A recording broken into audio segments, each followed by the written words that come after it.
तो जो भगवान का नाम निरंतर रटते उनमें दिव्य शक्ति जागृत हो जाती। जैसे दो लकड़ियों के बार बार घर्षण से अग्नि उत्पन्न हो जाती शक्ति। देखो ना, दो पत्थरों को आप रगड़िए तो उनमें चिंगारी पैदा हो जाएगी। तो दिव्य चिदानंदमय नाम जब हमारी जिह्वा पे रगड़ होती है तो उसमें ऐसी महान शक्ति जागृत होती। ज्ञान, भक्ति, वैराग्य, विपत्ति, दुख का नाश सब।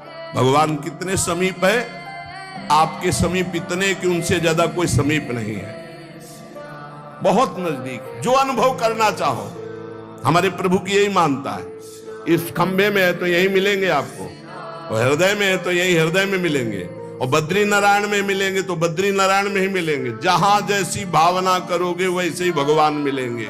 और सर्वत्र है तो सर्वत्र, फिर यहां भी है। नाम जप सब कुछ इसी से प्राप्त हो जाएगा, विश्वास कर लीजिए। तो लोग पूछते हैं कौन सा नाम जप करें, तो पहली बात है कि जो आपके गुरु ने नाम दिया है वो नाम जप करो। यदि आपने गुरु नहीं बनाया तो जो नाम आपको भगवान का प्रिय हो, राम कृष्ण हरि शिव, जो नाम आपको प्रिय हो नाम जप करो। वो आपको गुरु से मिला देगा, गुरु मंत्र दिलवा देंगे, वो आपको भगवत प्राप्ति का सब वही नाम करवा देगा। आप शुरू तो करो नाम जप करना। जिनको सौभाग्य से गुरु मिल गए हैं, अपने गुरु के द्वारा दिए हुए नाम पर आसक्त हो जाओ। और मन का एक स्वभाव है, ये बगल में कुछ लेके चलने का स्वभाव है, गुरु से हटकर कुछ लेके चलने का। ये स्तोत्र ले लें, ये नाम ले लें, ये इसका स्वभाव है। इसी स्वभाव को हटाना है। गुरु ने कहा राम तो राम, गुरु ने कहा राधा तो राधा जीवन, उसी से आप देख लेना सब कुछ प्राप्त हो जाएगा। नाम की बड़ी महिमा है। विभिन्न ग्रंथों में भगवान के विभिन्न नामों को गाया गया है। जो तुम्हें नाम प्रिय लगे, और भगवान के अनंत नाम हैं। सभी भगवान के नाम समान बलशाली हैं, पर विशेषता होती गुरु प्रदत्त नाम में। जैसे गोस्वामी जी को राम नाम सर्वोपरि, चैतन्य महाप्रभु कृष्ण नाम सर्वोपरि, हरिवंश महाप्रभु राधा नाम सर्वोपरि, कोई हर्ज नहीं।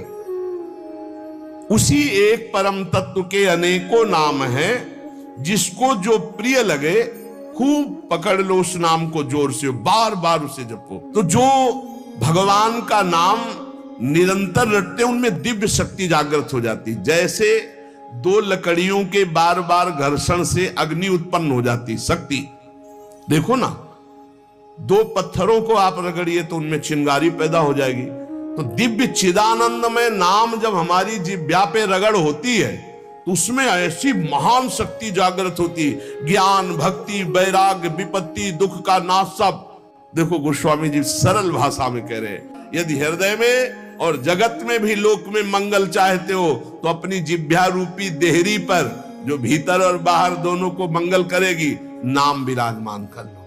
गोस्वामी जी को प्राण प्रिय है 2 अक्षर राम, ऐसे प्राण प्रिय है हमारा 2 अक्षर राधा। जिह्वा पे विराजमान कर लो, लोक परलोक सब मंगल को प्राप्त हो जाएगा। सर्वत्र भगवत दर्शन, तीसरी बात आई। पहला आया अपने इष्ट के अनन्य, दूसरा कैसे हो तो बोले निरंतर नाम जप करो, और तीसरा सर्वत्र भगवत दर्शन। ये सर्वोत्तम बात है।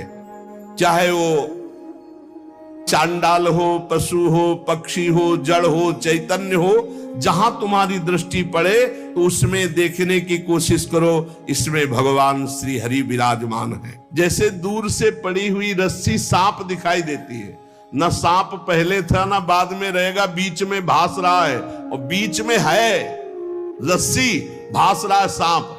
ऐसे ही ये संसार पहले नहीं था, बाद में भी नहीं रहेगा, बीच में भास रहा है, और है श्री कृष्ण, है प्रभु, और भास रहा है संसार। ये झूठा भ्रम हो गया। ये स्त्री है, पुरुष है, जड़ है, चैतन्य, एकमात्र भगवान बना हुआ है, जो सब में मुझको देखता है और मुझ में सबको देखता है। वो मेरे नेत्रों से कभी ओझल नहीं होगा, मैं उसके नेत्रों से कभी ओझल नहीं होगा। और एक श्लोक आता है कि मैं किसी में प्रवेश नहीं हूं, कोई मेरे में प्रवेश नहीं। वही यहां कह रहे हैं, नहीं आधार नहीं को हरि महा। अब क्या मतलब है इसका? बोले इसका मतलब है जैसे कहा जाए बर्फ में पानी नहीं है और पानी में बर्फ नहीं है, बात कैसी रहेगी? क्योंकि बर्फ ही पानी है, पानी ही बर्फ है, भेद ही नहीं है। तो कहा जाए बर्फ में पानी प्रवेश नहीं कर सकता और पानी में बर्फ प्रवेश नहीं कर सकती, उसकी अलग सत्ता नहीं, बर्फ ही पानी बनी हुई है, पानी ही बर्फ है, कोई अंतर नहीं। तो कह रहे कि नहीं आधार। बोले कैसी बात कर रहे हो? बोले इसलिए कह रहा हूं कि वही वही है, दूसरा कोई है नहीं। प्रभु किसी में प्रवेश नहीं करते क्योंकि प्रभु ही है पहले से, तो किसी में प्रवेश करे? और कोई प्रभु में प्रवेश नहीं कर सकता क्योंकि कोई है ही नहीं, प्रभु ही है। स्वयं हरि जगत बने हुए हैं, सब कुछ ये हरि बैठे हैं। बस ये नेत्रों का हमारा दोष हट जाए, चश्मा बदल जाए, केवल हरि है। सिय राम मैं सब जग जानी, मानी नहीं, जानी, जान के देख के। अति समीप, भगवान कितने समीप है? आपके समीप इतने कि उनसे ज्यादा कोई समीप नहीं है, बहुत नजदीक है। इतने नजदीक है कि अपने आप से भी नजदीक हरि है, अपने आप से भी। आप अभी अपने को शरीर मान रहे हैं या मन मान रहे हैं या स्वभाव मान रहे हैं, स्थूल सूक्ष्म कारण तीनों से नजदीक भगवान है। और इतने दूर हैं कि जन्म जन्म लग जाएंगे खोजते हुए, मिलना बहुत कठिन है। क्यों? क्योंकि बाहर खोजने से नहीं मिलेंगे, अंदर डूबने से मिलते हैं। अंदर जो लौट कर डूब गया वो पा गया हीरा, और जो बाहर चाबी घर में खो गए हैं और बाहर जंगल में पूरा जीवन ढूंढो, मिलेंगे क्या? घर में लौटो, अंतर में आओ, बहिर्मुख बात छोड़ो, अंतर्मुख हो करके एक चरणदास चित्त मनंते से अकेले अंदर घुसो। कुछ लेके नहीं जाओगे, प्रेम गलियत साकरी, जितने संबंध सब ये बोझा है, नहीं ले जाओगे अंदर। अंतर्मुख अकेले होकर असंगो हम, और फिर ढूंढो तो मिल जाएगा, वही मिल जाएगा। और जब वो मिलेगा तो ढूंढने वाला नहीं रहेगा, केवल वही वो है जो अनुभव करना चाहो। हमारे प्रभु की यही मानता है, इस खंबे में है तो यही मिलेंगे आपको, और हृदय में है तो यही हृदय में मिलेंगे, और बद्री नारायण में मिलेंगे तो बद्री नारायण में ही मिलेंगे। जहां जैसी भावना करोगे वैसे ही भगवान मिलेंगे। और सर्वत्र है तो सर्वत्र फिर यहां भी है। कैसे भगवान समाये हुए हैं? जैसे दूध में घी। अब दूध में पूड़ी बनाओ, नहीं बन पाएंगी।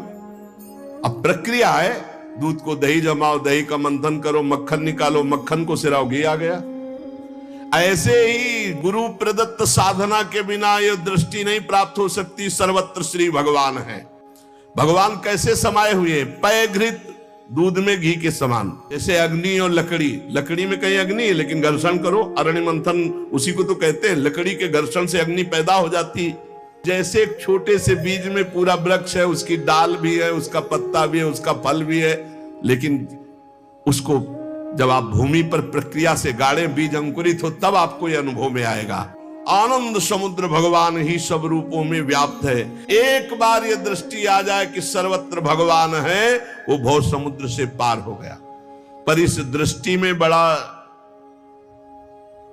धैर्य की जरूरत है, क्योंकि जहां आपकी दृष्टि हुई तहां माया अपना रंग शुरू कर देगी। जब देखने चलोगे ना भगवान को, तो ये द्वंद अपना आक्रमण करेंगे। कभी सुख फंसा लेगा, कभी दुख, कभी लाभ, कभी हानि, कभी मृत्यु का भयावा, कभी मान, कभी अपमान। जो इन सब में भगवान को देखता है वही निकल पाएगा। बड़ा कठिन है जब कोई अपमान करे उसमें भगवान देखे। बड़ा कठिन है जब कोई मारने आवे, कोई कहे आओ भगवान मार दे आके। ऐसा बड़ा कठिन है। कोई हमें गाली दे, हानि करे, तिरस्कार करे, हम उसमें भगवान देखें, लेकिन है भगवान। बहुत कठिन है। भगवान एक ऐसी स्थिति दे तभी होता है, नहीं तो ऐसे। अब नामदेव जी ने जब कुत्ते में भगवान को देख लिया, भूत में भगवान को देख लिया, तो एक भगवान से सख्य भाव से बात करने लगे। एक दिन कहा, विठ्ठल भगवान, पांडुरंगा, आपकी कृपा से अब मैं सब में आपको पहचान लेता हूं।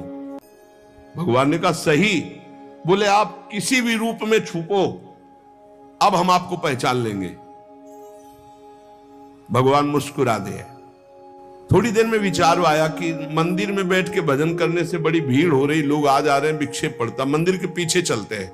अभी तक विचार नहीं आया था। अब मंदिर के पीछे जाके जो भजन में लगे, कीर्तन में, सो देखा कि 10 बच्चे आ गए, कबड्डी खेलने लगे। यहां बड़ा विक्षेप, चलो नदी किनारे चलते हैं। तो नदी किनारे जाकर कीर्तन करने लगे। अभी कीर्तन शुरू ही हुआ था कि वहां बैलगाड़ी से तंबू कनात उतरने लगी, हो हल्ला शुरू हो गया। उनके नजदीक दूर से गए, बोले यहां हम भजन करने आए थे, यहां भी उपद्रव शुरू किया। तो उसकी पत्नी गड़ासा लेके निकली, बोले हम भोजन की व्यवस्था भगवान ने कर दी है, मिल गया है, काट के अभी हम बनाते हैं, हम सब लोग खाते हैं। नामदेव जी ने कहा यहां तो मरने वाला प्रोग्राम शुरू हो गया, ये कौन लोग है जो हमें काट के खाएंगे। गड़ासा लेके दौड़ी नामदेव जी की तरफ। पति ने कहा तुम चिंता मत करो, दूसरा गड़ासा लेके वो दौड़े। अब वो नामदेव जी ने भजन तो फिर भी हो जाएगा जो जिंदा रहेंगे, और भागे मंदिर की तरफ। और सांस, और जैसे जैसे भागते पीछे पकड़ पकड़ अब पकड़ा पर जब नगर में प्रवेश किया तो वहां देखा कि कोई ने फिर मंदिर में गया, कहा हा, भगवान ने कहा क्या हो गया। बोले प्रभु ऐसा ऐसा घटना घटी, पता नहीं किस देश के वो लोग थे कि वो कह रहे थे लाओ काट के खाते हैं, और वो दौड़ पड़ी उनकी पत्नी। फिर वही बोले पहचाने नहीं क्या। बोले प्रभु पहचानना क्या है, वहां इतना बड़ा गड़ासा ले। बोले रुक्मिणी जी वो थी और मैं था, और कौन था, और कोई दूसरा थोड़ी था। बोले अगर मैं छुपना चाहूं तो तुम मुझे पहचान। बोले प्रभु प्रभु सोई जाले जी देव जलाई जालत तुम्हें तुम्हें। भगवान ये कभी अहंकार न कर ले कि मैं बड़ा भगत बन चुका हूं, सब में भगवान देखता हूं। ऐसा रूप लेके आएंगे कि समझ ही नहीं पाओगे।